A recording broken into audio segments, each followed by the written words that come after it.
Karibu mtazamaji, tuangazie yaliyomo. Tume ya Wiano na Maridhiano nchini NCIC inaonya uwezekano wa ghasia iwapo mchakato wa BBI hautaendelezwa ipasavyo. Aidha, imesema kuwa zipo ripoti kuhusu kuvumbuliwa upya kwa makundi haramu na hili linatishia amani ya taifa hata zaidi.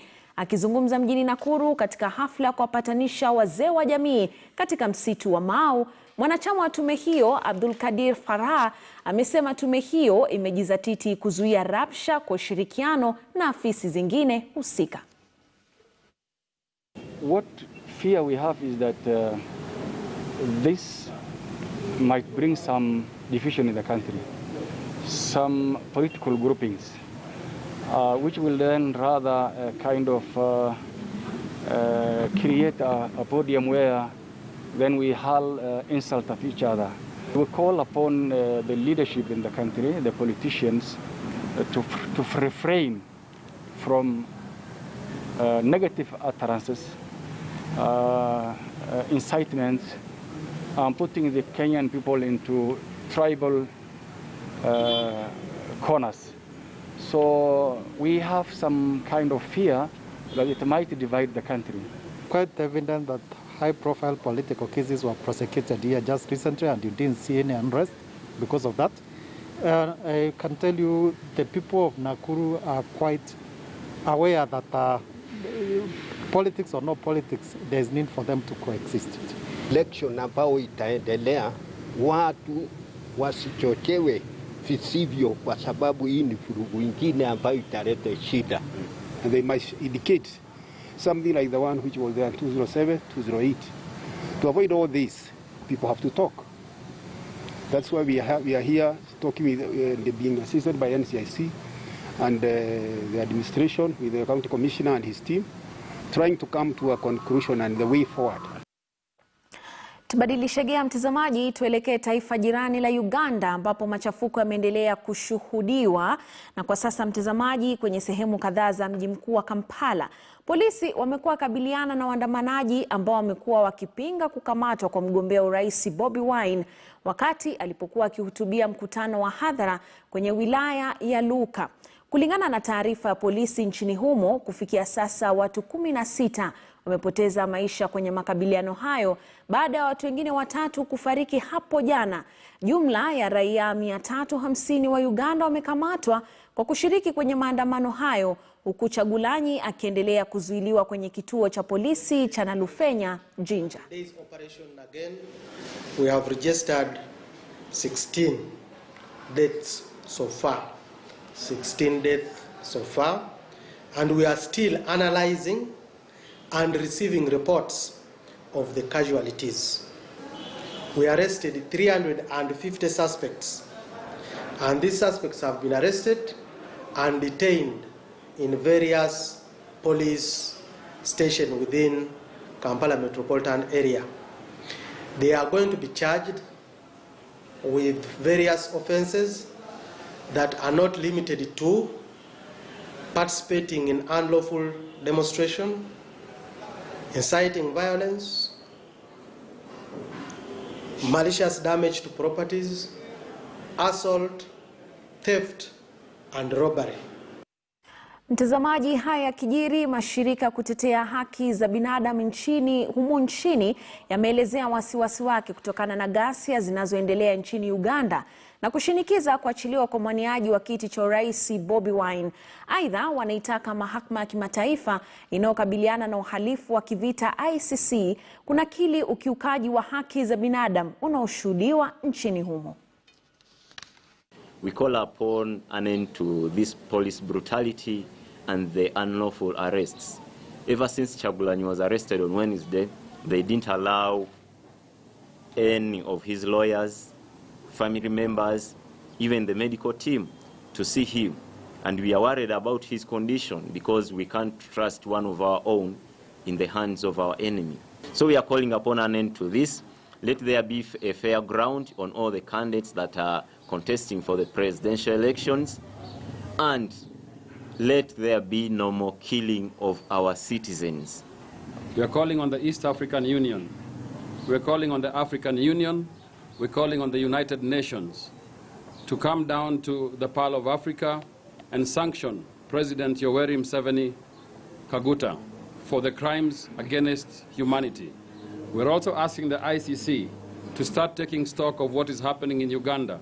Young people are dying every other day, and nobody is speaking out on behalf of these people. In light of the foregoing, we call upon the government of Uganda to conform to the principles of human rights and promote the same as enshrined in the Banjul Charter, to which Uganda ratified in 1986.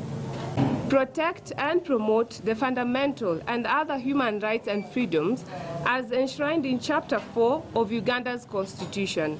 We demand the release of Honorable Robert Kyagulanyi Ssentamu, aka Bobi Wine, on reasonable bail terms to avert more violent protests in the country.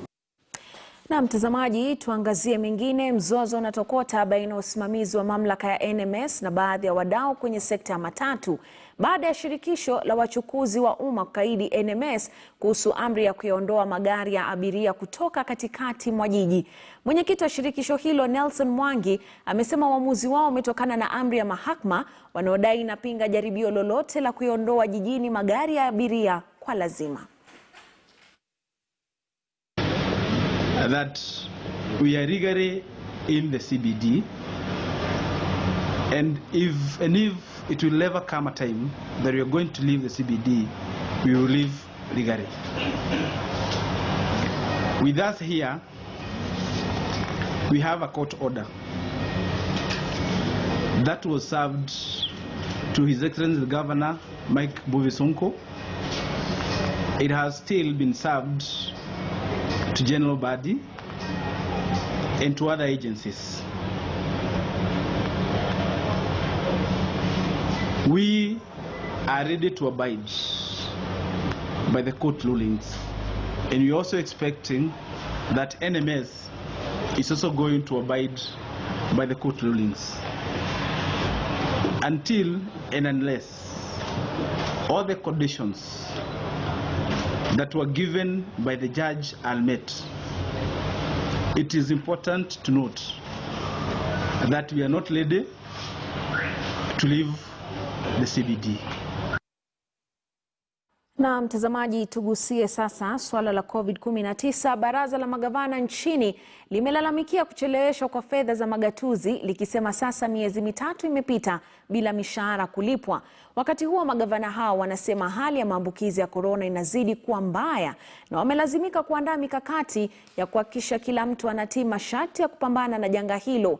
Hata hivyo magavana hao wamepuuza tetesi kuwa baadhi ya kaunti zilifanya zoezi la uhusiano mwema kuonyesha kuwa zina vitanda na nafasi za kutosha ili kutengea waathiriwa wa corona. Counties have taken seriously this particular issue, but the only thing, we are overwhelmed. This is a unique situation. This is a unique situation that has never happened in this country. We know that there is differences among the counties as to how many isolation beds they have. This is a function of what number of facilities they had before COVID, which could not be changed overnight. But you know that counties were encouraged to improvise, given the reality in each county. The truth be told, the counties have done their best. And as the chairman said, one of the things that is causing a problem is the delayance of funds to disburse to counties. As he said, we are running late with 3 months salary and disbursement, which causes a lot of problem in terms of operations. Juhudi za kukomesha ukeketaji kaunti ya Samburu zimepamba moto, ambapo wazee wa kaunti hiyo wamekubaliana kushirikiana kumaliza utamaduni huo potovu. Wazee hao wamekuwa wakikwea milima 6 eneo hilo na kuandaa mikutano ya kujadiliana na pia kuhamasishwa kuhusiana na madhara ya ukeketaji. Mpango huo unaendeshwa na mradi wa shirika la Amref maarufu kama Koote Njena, unanuia kuhakikisha wazee wameshirikishwa kikamilifu ili kumaliza ukeketaji kwa kuweka makubaliano wakiwa kwenye milima ya Ngiro, Wamba, Lerogi, Ndoto, Mlima Kulalal, Marsabit. Afisa wa bodi ya kupambana na ukeketaji Benedict Loloju alionyesha matumaini ya vita hivyo. Kenya, na kazi ambayo tumefanya kwa huo muda hata tukiwa na challenge kubwa ya COVID-19, lakini tumeweza kufikia watu wetu mashinani. Na tulikuja kuona ya kwamba kumaliza ukeketaji lazima tukue pamoja na wazee, tuongee na wazee, kwa sababu wazee ndio viongozi wa boma. Na hiyo ni jambo ambalo rais mwenyewe aliweza kupitisha katika State House Nairobi, wakati alipitisha policy ya eradication of female genital mutilation, na akakutana na wazee kutoka kaunti 22 ambazo hizo kaunti ndio ziko na ukeketaji wa hali ya juu zaidi, na Samburu ikiwa mmoja ya hizo kaunti. Hata kama sisi ni wasee wamba, hatuwezi sema sisi peke yetu. Basi tumekubali hiyo maneno meisha. Mpaka tukutane wasee ya Maralal, wasee ya Ngiro, tukutane tutoe maamuzi mara moja. Lakini kila mtu wamekubali. Wamekubali hata kama mtu wanataka tukifanya hiyo kitu, wanajua tu serikali hataki. Kwa hivyo tumesikia na tutaelezana. Na mtazamaji, Kenya hii leo muungana na ulimwengu kuadhimisha siku ya watoto duniani. Siku hii mwaka huu inaadhimishwa wakati janga la corona limewasababishia watoto wengi machungu, hasa kwa kukosa kuwa shuleni kwa zaidi ya miezi 8 humu nchini, na baadhi yao wakishia kupachikwa mimba za mapema. Hata hivyo, kunao wahisani na mashirika yaliyojitolea kufanikisha maisha mazuri kwa watoto na kuwakinga na maovu ya jamii. Mwanahabari wetu Nicholas Wambua anaarifu kwa kina. Ulimwengu unapoadhimisha siku ya watoto, yapo mengi ya kuangaziwa, hasa wakati huu ulimwengu unapopambana na virusi vya korona, kama vile mimba za mapema, ukosefu wa elimu, dhuluma kwa watoto na bila shaka lishe bora. Christine Panakwa kijijini Gem, kaunti ndogo ya Mashuru huko kaunti ya Kajiado, ni mzazi wa watoto 5. Mwezi Januari atakuwa analenga kuwarejesha shuleni. Anaposherehekea siku ya watoto ulimwenguni, anajivunia kupokea mbuzi 5 kutoka kwa shirika moja la watoto. Miezi 2 ijayo atakuwa anawakama maziwa na kuyauza maziwa hayo kuwatafutia karo. Saa hiyo mbuzi yuko karibu kusaa, na ikisaa tutafaidika, tutakula, tutakunywa maziwa, na watoto wakienda shule wataweza tu kuhusiwa hiyo mtoto yake na watoto waende shule. Kando na mbuzi na mauzo ya maziwa, mama huyu na wanawe 5 wamepewa kadi ya bima ya NHIF kuwasaidia angalau katika matibabu. Kwake hili ni la kujivunia wakati huu. Mimi nafurahia juu watoto wangu saa hii wameweza kupata hiyo kadi ya hospitali, juu hata wakipatwa na homa, wakipelekwa hawana shida nyingine. Kuhakikisha hao watoto wanaendelea kuwa wamekuwa protected, ama wanaweza pata ile health care hasa wakati kama huu tuko na COVID. Hatua moja iliyochukuliwa na mashirika ya watoto katika vijiji mashinani kupunguza mimba za mapema ni kufanya kazi kwa ushirikiano na machifu na maafisa wa elimu kati ya washikadau mbalimbali. Tumefuatilia hao watoto mpaka warudi shule ili waweze kuendelea na elimu yao. Na tumepata kuwa tangu tuanze hii mradi ya kuhakikisha watoto wamekuwa na 100% transition, tumepunguza idadi ya watoto ambao walikuwa wanaozwa kabla waendelee na masomo yao, kabla wamalize masomo yao. Ushirikiano huu umekuwa ukizaa matunda katika sehemu mbalimbali. Watoto wanaohusishwa kwenye maovu mbalimbali kwenye jamii wanagundulika kwa mapema na kurekebishwa. Tukiendelea kuwa support namna hii, hawatatoka shule kwa sababu hawana pesa. Watoto wanaposherehekewa ulimwenguni kote leo hii, kuzingatiwa kwa maslahi yao katika jamii ni jambo la kupewa kipaumbele. Haki za watoto vile vile ni sharti zizingatiwe na kudumishwa. Nicholas Wambua, KTN News. Bila shaka mtazamaji, wahubiri katika eneo la Kajiado Kusini wataelimishwa namna ya kuhamasisha washirika wao kuhusu njia za kuzuia msambao wa korona.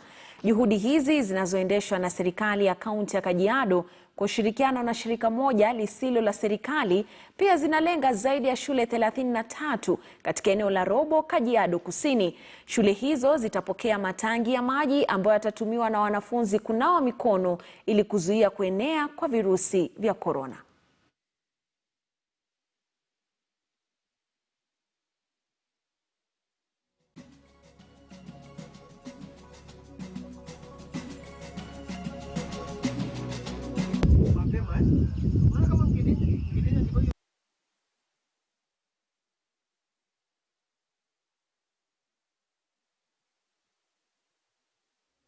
Kitu ya kwanza yenye nimeona katika hii shule, nimeona kwamba kama hauna mask haupaswi kuhudumiwa, na nimeona wameweka hizo labels za no mask no service, ambao ni njia moja mzuri sana ya kuzuia huu ugonjwa. Maana mtu anaweza toka mbali akikuja hapa, anaweza kuwa ni mzazi, kiongozi, na amekuja katika hii shule na ana zile virusi za COVID.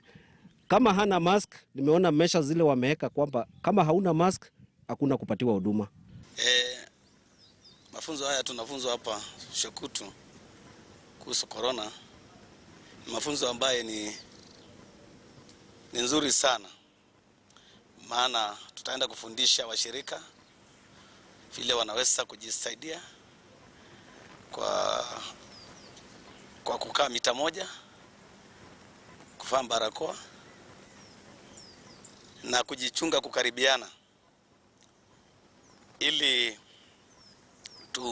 tushikanishe ule akona corona asishikanishe mwenzake.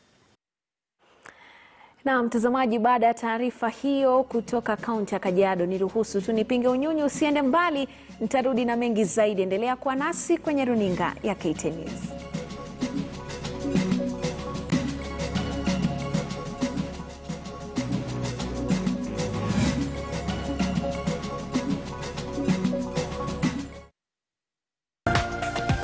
This is KTN News.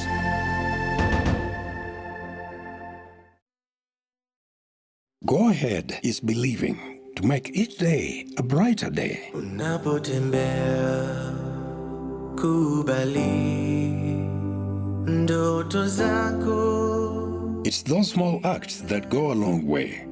Usiwe na hofu. Go Ahead is our determination to rise. Moyoni.